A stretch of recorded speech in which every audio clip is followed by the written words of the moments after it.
Hello sa lahat. Meron tayo rito, Realme C11.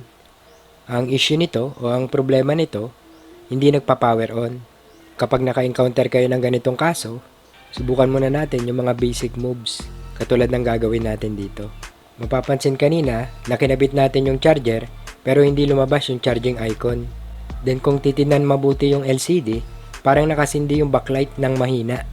Then ang charging rate nito nasa 1.1. Ang next, habang nakakabit ang charger, sinubukan kong i-press ang volume up at ang volume down key.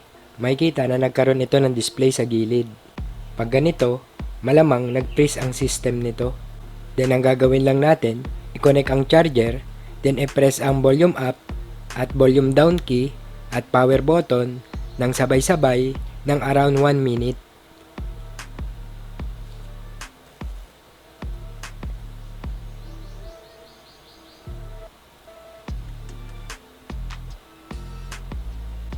Pag ganyan, lumabas na yung display, okay na yan 100%. Pero kung halimbawang hindi lumabas at walang nangyari at ganun pa rin yung problema, kailangan na itong i-troubleshoot or dalahin sa pinakamalapit na pagawaan. Kapag lumabas ang recovery, i-reboot nyo lang ito. I-select ang English, i-select ang reboot, select ang OK, then antayin lang mag-reboot.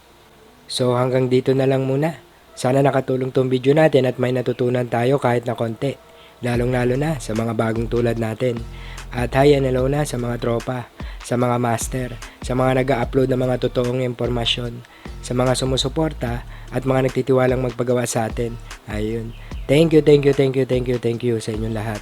At yun, okay na to. Okay. Okay.